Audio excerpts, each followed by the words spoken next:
Welcome to Warn. Today's news is: are Sri Lanka's ports the next great game for China, India and Japan? Increased international interest in the Indian Ocean comes at a convenient time for Sri Lanka, as the country continues to recoup after the end of its decades-long civil war which ended in 2009. The island nation is being courted, and courting in turn, by various major powers, each seeking a stake in developing Sri Lanka's strategic location midway between the Middle East and the Straits of Malacca. While opportunities present themselves, all this attention also comes with its own set of complications. International actors, notably India and Japan, have become increasingly concerned about the level of Chinese investment and influence in Sri Lanka. This has in turn set off a flurry of activity among all parties to secure Sri Lanka's favours. On April 12, Prime Ministers Abe and Wickremesinghe met to discuss furthering bilateral cooperation. This is PM Wickremesinghe's second visit to Japan since coming to power in 2015, and his ninth overall. The meeting resulted in $410 million in Japanese loans for Sri Lankan infrastructure projects, as well as $9.2 million in grant aid for the development of the Trincomalee port. Other recent developments include Japan's decision to appoint a special representative to coordinate development in Sri Lanka, as well as a code-sharing agreement between Sri Lankan Airlines and JAL which will help facilitate 6 new routes between Japan and South Asia, aiding trade and tourism ties between Colombo and Tokyo. Japan looks to boost ties, counter China. Speaking during the meeting, PM Abe stated that without a free and open Indian Ocean, there cannot be real prosperity in the region. This is why it is essential for Sri Lanka to achieve sustainable growth as a hub and develop ports that are open to everyone.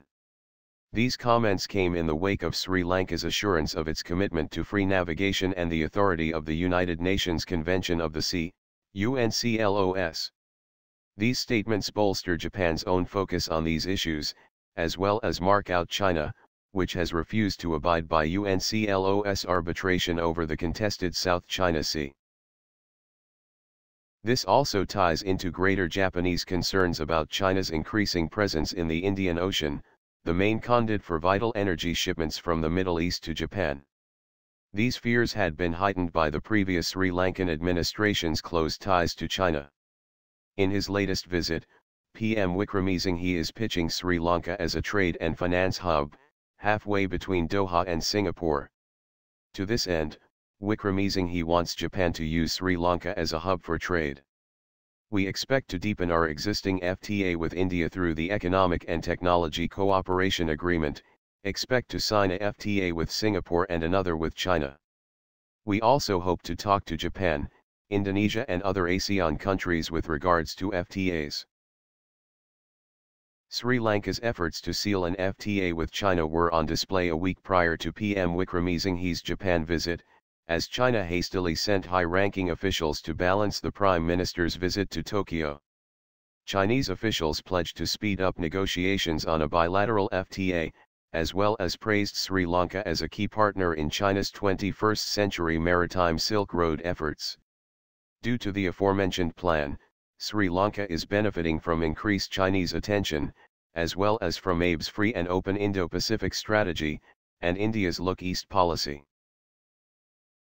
Vying for military influence in Sri Lanka, this competition can be seen in Sri Lanka's recent joint training mission with India, as well as an ongoing joint hydrographic survey to update maritime navigation charts of the increasingly busy nearby shipping lanes. Moreover, Sri Lanka's effort to acquire 12 JF-17 fighter aircraft built in Pakistan in collaboration with China saw India quickly offer its new Tejas fighter, still in its trial period, as an alternative.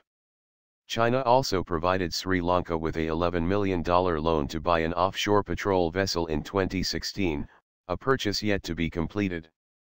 In return, Japan has offered to provide 2 patrol vessels.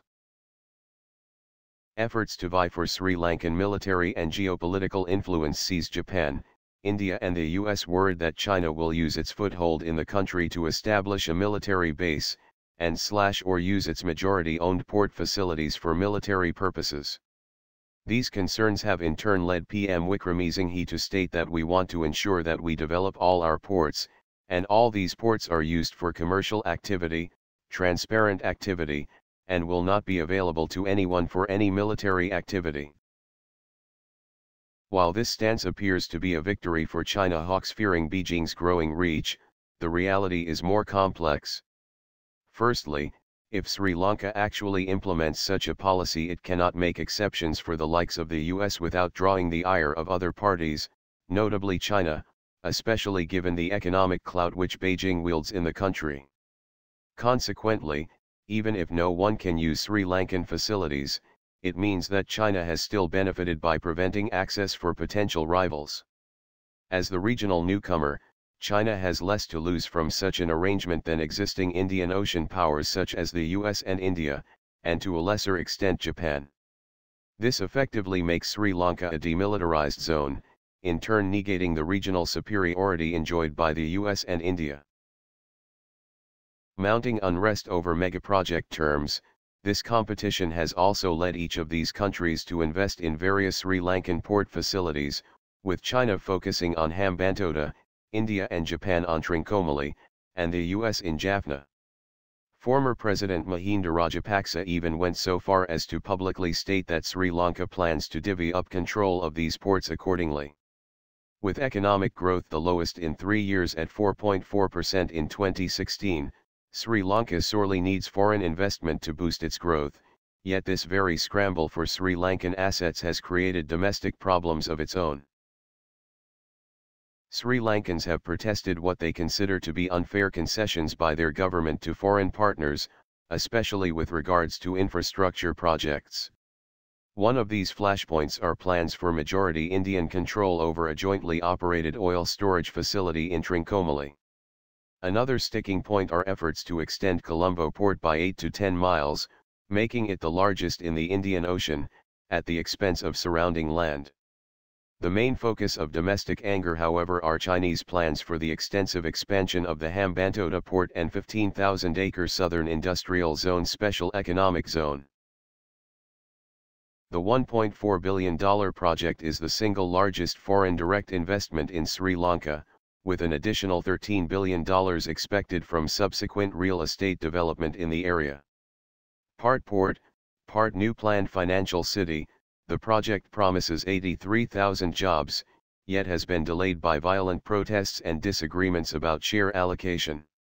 Specifically, the new development spares existing developed land and nature reserves, leaving only the surrounding villages and farms to bear the burden. This has incited the local population to action, who in turn are calling the endeavor a blatant land grab. The project is also stoking unrest in the country as a whole, as the terms initially agreed to by the Sri Lankan government are widely seen as undermining national sovereignty. Specifically, the plan was to provide China with an 80% share in the industrial zone and port, as well as control of the project's land for the next 99 years in exchange for $1.2 billion in debt relief. The fact that a Chinese-backed, Chinese-built project is being given majority Chinese ownership and a 99-year lease in return for a reduction in Chinese debt shows how Beijing has cornered all aspects of this deal, its obvious lopsidedness in turn angering many Sri Lankans. Sri Lanka has a substantial foreign debt problem, of which some $8 billion is owed to China. It is interesting to note that these billions of dollars in debt accumulated under the previous Rajapaksa administration of 2005 to 2015, as China pumped mountains of money into a country shunned by Western investors due to the ongoing civil war and the government's human rights record. Indeed, it is reported that Chinese support was critical in the government's victory over the Tamil Tigers, with some $1 billion in arms flowing from Beijing to Colombo during the Civil War. The project was even an election issue in 2015, with Wickremesinghe's campaign pledging to scrap the Chinese-funded project, only to approve in its first month in office. This flip-flop and the terms of the deal have fueled claims of neocolonialism. The 99-year lease ironically harks back to the UK's deal regarding Hong Kong's new territories that expired in 1997. Local politician D.K. Chinaka argues that when you give away such a vast area of land you can't stop the area becoming a Chinese colony. Public indignation has in turn forced yet another flip-flop from the Sri Lankan government, with Colombo now seeking a 40% stake in the venture, a demand that has not met with Chinese approval, stalling the project, but otherwise not overly impacting Sri Lankan-Chinese relations. That said, the ongoing controversy surrounding the Hambantota project brings into question other megaprojects and undermines business confidence, something that the government's repeated U-turns on the issue have not helped. In any case, Chinese interest in Sri Lanka remains strong, and if Colombo plays its hand well, it can benefit from playing off competing foreign powers to extract better terms for itself and its citizens going forward. Thanks for watching. I hope you like this news.